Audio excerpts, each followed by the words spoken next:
Hi hello ನಮಸ್ತೆ welcome back to my channel. Actually ಇವತ್ತಿನ vlog ಬಂದು ಪಾಪುದು ಫೋಟೋಶೂಟ್ ಮಾಡ್ತಾ ಇರೋದು. ಸೊ ನಾನಿಲ್ಲಿ 4th ಮಂತ್ ಫೋಟೋಶೂಟ್ ಮಾಡಿರಲಿಲ್ಲ, ಯಾಕಂದರೆ ನಾವು ಮನೆ ಶಿಫ್ಟ್ ಮಾಡಿದ್ರೆ ಸ್ವಲ್ಪ ಬ್ಯುಸಿ ಇದ್ವಿ, ಹಾಗಾಗಿ ಲೇಟ್ ಆಯಿತು.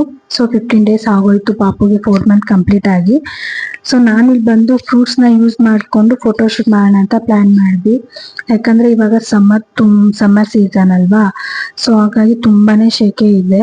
ಹಾಗಾಗಿ ಸಮ್ಮರ್ ಸೀಸನ್ಗೆ ಸೊ ಫ್ರೂಟ್ಸ್ನ ಯೂಸ್ ಮಾಡಿ ಮಾಡೋಣ ಅಂತೇಳಿ ಪ್ಲ್ಯಾನ್ ಮಾಡಿದ್ವಿ. ಅದಕ್ಕೋಸ್ಕರ ನಾನು ಬ್ಲ್ಯಾಕ್ ಗ್ರೇಪ್ಸ್ ಮತ್ತು ಗ್ರೀನ್ ಕಲರ್ ಗ್ರೇಪ್ಸ್ನ ತರಿಸ್ಕೊಂಡಿದ್ದೆ. ಅದ್ರ ಜೊತೆಗೆ ಆರೆಂಜ್ನ ಯೂಸ್ ಮಾಡ್ತಾ ಇದ್ದೀನಿ. ನಾನು ಆರೆಂಜಲ್ಲಿ ಬಂದು ನಾನು 4 ಕಡೆ ಫ್ಲವರ್ ಥರ ಮಾಡಿಕೊಂಡು ಪ್ಲ್ಯಾನ್ ಮಾಡಿದೆ.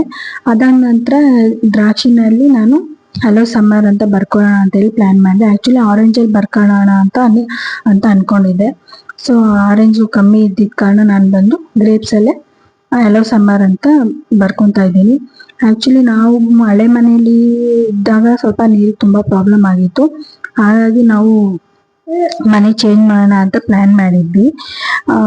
ಅದಾದ ನಂತರ ಅದೇ ಟೈಮ್ಗೆ ನಮ್ಮ ಅಕ್ಕ ರೆಸ್ಟ್ ಮಾಡೋದಕ್ಕೆ ಅಂತೇಳಿ ನನ್ನ ಕರೆದಿದ್ರು. 1.5 ತಿಂಗಳು ನಮ್ಮ ಹಸ್ಬೆಂಡ್ ನನ್ನ ಕೇರ್ ಮಾಡಿದ್ರು. ಅದಾದ ನಂತರ ನಮ್ಮ ಅಕ್ಕ ಕರೆದಿದ್ರು. ನಮ್ಮ ಅಕ್ಕನ ಮಗಳಿಗೆ ಹಾಲಿಡೇ ಇತ್ತು, ಹಾಗಾಗಿ ಬಾ 1 ತಿಂಗಳು ರೆಸ್ಟ್ ಮಾಡುವಂತೆ ಅಂತೇಳಿ ಕರೆದಿದ್ರು. ಯಾಕಂದರೆ ನನಗೆ 2ನೇದು ಬಂದು 2 ಆಪ್ರೇಷನ್ ಆಗಿತ್ತು, ಹಾಗಾಗಿ ರೆಸ್ಟ್ ಮಾಡೋದಕ್ಕೆ ಅಂತೇಳಿ ಕರೆದಿದ್ರು. ಸರಿ, ನಾನು ಓಕೆ ಅಂತೇಳಿ ಹೋಗೋಣ ಅಂತ ಪ್ಲ್ಯಾನ್ ಮಾಡಿದ್ವಿ. ಸೊ ಈಗ ಹೊಸ ಮನೆ ಹುಡುಕಿದ್ರು ಸುಮ್ಮನೆ ರೆಂಟು ವೇಸ್ಟ್ ಆಗುತ್ತೆ. ಯಾಕಂದ್ರೆ ನನ್ನ ಅಕ್ಕ ಮನೆಗೆ ಹೋದ್ರೆ ನನ್ನ ಹಸ್ಬೆಂಡ್ ಒಬ್ಬರೇ ಇರ್ತಾರೆ, ಹಸ್ಬೆಂಡು ಮತ್ತು ನನ್ನ ಮಗ ಇಬ್ಬರೇ ಇರ್ತಾರೆ. ಸೊ ರೆಂಟ್ ವೇಸ್ಟ್ ಆಗುತ್ತೆ, ಬೇಡ ಅಂತೇಳಿ ಖಾಲಿ ಮಾಡ್ಕೊಂಡೋಗಿ ನಮ್ಮ ಅತ್ತೆ ಮನೇಲಿ ಸ್ಟೇ ಆಗಿದ್ರು 2.5 ಮಂತು. ನಾನು 2.5 ಮಂತು ನಾನು ಅಕ್ಕ ಅವರಲ್ಲಿದ್ದೆ. ಸೊ ನಾನು ಬರೋಷ್ಟಿಗೆ ಅವರು ಮನೆಯೆಲ್ಲ ಹುಡುಕಿ ಇಟ್ಟಿದ್ರು. ತುಂಬ ಅಂದರೆ ತುಂಬ ಚೆನ್ನಾಗಿದೆ ಮನೆ, ನನಗಂತೂ ತುಂಬ ಇಷ್ಟ ಆಯಿತು. ನೋಡಿದ ತಕ್ಷಣವೇ ಇಷ್ಟ ಆಯಿತು. ನೀರಿಗೂ ಪ್ರಾಬ್ಲಮ್ ಇಲ್ಲ, ಗಾಳಿ ಬೆಳಕಿಗೂ ಪ್ರಾಬ್ಲಮ್ ಇಲ್ಲ, ತುಂಬ ಅಂದರೆ ತುಂಬ ಚೆನ್ನಾಗಿದೆ. ಸೊ ಹಾಗಾಗಿ ನಾನು ರೆಸ್ಟ್ ಮಾಡಿ ಬಂದೆ. ಸೊ ಬರೋಷ್ಟರಲ್ಲಿ ಮನೆಯೆಲ್ಲ ರೆಡಿ ಆಗಿತ್ತು. ಸೊ ಶಿಫ್ಟಿಂಗ್ ಮಾಡೋದಂತೂ ತುಂಬ ಅಂದರೆ ತುಂಬ ಕಷ್ಟ, ಅಪ್ಪ ದೇವ್ರೆ ಅನ್ನೋಷ್ಟು ಸಾಕಾಗೋಗಿತ್ತು. ಸೊ ನಮ್ಮ ಹಸ್ಬೆಂಡ್ ಎಲ್ಲ ಶಿಫ್ಟ್ ಮಾಡಿದ್ರು. ಸೊ ನಾನು ಒಬ್ಳ ಕೈಲೇ ಆಗಲ್ಲ ಅಂತೇಳಿ ನನ್ನ ಜೊತೆ ಅಕ್ಕ ಬಂದಿದ್ರು. ಸೊ ಅಕ್ಕ ಹೆಲ್ಪ್ ಮಾಡಿಕೊಟ್ರು ನನಗೆ, ಎಲ್ಲಾನು ಬೆಳಗೋದು, ತೊಳೆಯೋದು, ಜೋಡಿಸೋದು ಎಲ್ಲಾನು ಪ್ರತಿಯೊಂದು ಮಾಡಿಕೊಟ್ರು. ಆ ಅಕ್ಕನ ಮಗಳು ಬಂದಿದ್ರು. ಎಲ್ಲರೂ 4 ಜನ ಸೇರಿ, ಒಟ್ಟು ಒಂದು 5-6 ಜನ ಅನ್ಕೊಳ್ಳಿ, ಎಲ್ಲರೂ ಸೇರಿ ಎಲ್ಲ ಬೆಳಗಿ ತೊಳ್ದು ಎಲ್ಲ ಕ್ಲೀನ್ ಮಾಡಿಕೊಟ್ಟು ಹೋದ್ರು. 1 ವಾರ ಇಲ್ಲೇ ಇದ್ರು ನನ್ನ ಜೊತೆನೆ.